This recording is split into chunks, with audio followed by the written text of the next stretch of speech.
Ça sur le toit de Dieu. Ça sur le toit de Dieu. Ikaïzo, l'ombre de Tout-Puissant, c'est même magicien diront. Et Pikaïzo, Pikaïzo, et Pikaïzo, et Pikaïzo,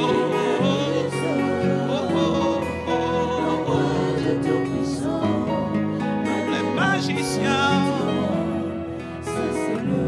et Pikaïzo.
Même les magiciens diront,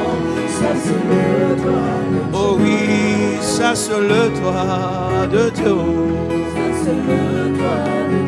Oui, ça c'est le toit de Dieu. Est-ce que tu peux le chanter plus fort? Oui, ça c'est le toit de Dieu. Ah oui, ça c'est le toit de Dieu.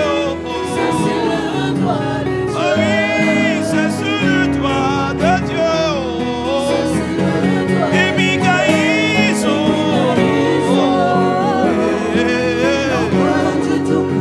Alléluia, alléluia, alléluia.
Tu es digne de louange, de gloire. Accueillons-nous, Seigneur, toi, qui a les paroles qui donnent la vie. Reçois louange, honneur et gloire. Majesté. Lorsque je pense et je vois et je sais que tu existes, curieusement, un sourire léger se dessine sur mon visage. À l'image de savoir que tu existes, mon visage esquisse un sourire de paix, de certitude. Lorsque je lis ce qui s'est passé dans le passé et je vois ce que tu fais aujourd'hui, je ne peux pas m'empêcher de dire qu'il y a un Dieu là-haut. Qu'il y a un Dieu dans les cieux. Même quand je ne vois rien dans ma vie, si je ne vois rien dans l'avenir, je vais puiser dans les souvenirs. La louange me pousse à puiser dans le souvenir afin que l'adoration arrive et que je l'adore dans l'avenir. Je l'adore en voyant l'avenir. Je l'adore en anticipant sur l'avenir. La louange m'amène à puiser dans le souvenir. L'adoration me pousse à puiser dans l'avenir. Et je sais qui tu es. Je peux avoir une idée de qui tu es. Qui peut douter qu'un Dieu n'est pas là? Qui peut ne pas croire que Dieu est là, il est vivant?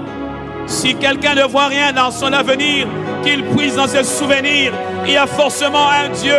S'il n'a plus de mémoire, qu'il pose la question à ses parents, à ses soeurs, comment est-ce qu'elle a grandi, comment il a pu s'en sortir. Il y a des souvenirs.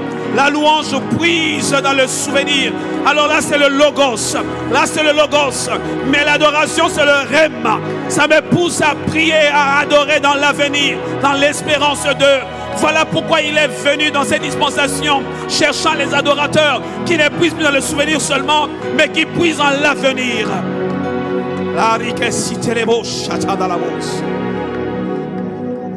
Voilà pourquoi le psalmiste pouvait dire: mon âme, pourquoi t'as battu au-dedans de moi? Il a dit: je louerai. Il veut dire: je vais puiser dans le souvenir. C'est sûr, tu t'abats parce que tu ne vois rien dans l'avenir, mais moi je louerai, je vais puiser dans le souvenir. Parce que la louange puise dans ce que Dieu a déjà fait. Ce que Dieu a fait déjà, c'est dans le souvenir. Je parle à quelqu'un ce soir, commence à puiser dans le souvenir. La louange puise dans le souvenir de ce que Dieu a déjà fait. Afin que l'adoration s'invite pour commencer à anticiper dans l'avenir et à prophétiser. C'est là où l'adoration et le prophétique se rencontrent. Après avoir quitté le logos, il rentre dans le rhéma. Là où l'homme commence à vivre du pain qui sort de la bouche de Dieu. Et ce qui sort de la bouche de Dieu n'est que parole et vie. Sa parole est vie et esprit. Reçois louange, reçois honneur, reçois acclamation. C'est tellement petit ce que nous te donnons, parce que tu es tellement grand. Il y a tellement de choses à faire, entendre et à voir de toi. Mais je dis, reçois ces peu de cœur. Reçois ces acclamations qui viennent de la terre. Papa, de là où tu es, ici sur terre, en ce moment, en ce lieu, il y a des hommes et des femmes qui t'acclament. Si peut-être au Maroc, en ce moment, on ne t'acclame pas, mais sache qu'ici à Paris et ailleurs, on est en train de t'acclamer. Reçois cela. Au même moment où les anges t'adorent,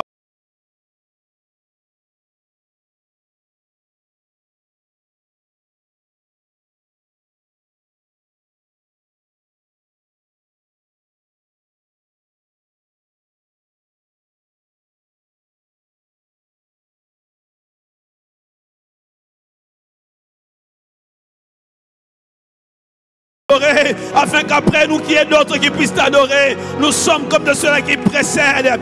Des générations, des adorateurs arrivent. Et tu l'as dit, le Père recherche les adorateurs, ça fait 2000 ans. Et chaque année, chaque mois, chaque jour, il y a des adorateurs qui naissent. En ce moment, dans quelques maternités de la place, il y a un adorateur qui vient de naître.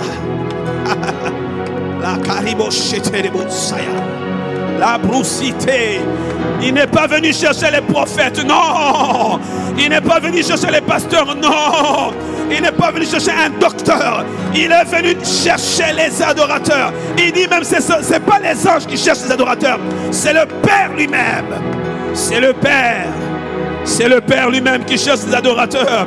Ça veut dire que les adorateurs sont aussi des fils de Dieu. Ils ne peuvent pas devenir adorateurs sans accepter le Fils de Dieu comme Seigneur et Sauveur. Car c'est lui qui nous fait connaître au Père. La rakalibosa. Si tu sens le parler en langue monter, n'hésitez pas. N'hésitez pas, n'hésitez pas. Il y a des instants qui poussent Dieu à s'arrêter. La prédication n'arrête pas Dieu, mais l'adoration arrête Dieu. La prédication n'arrête pas Dieu, mais l'adoration peut arrêter Dieu. Si la prière déplace les montagnes, l'adoration déplace Dieu. Je dis à quelqu'un qui nous entend en ce moment, prie de là où tu es, tu peux déplacer Dieu. Tu peux déplacer Dieu.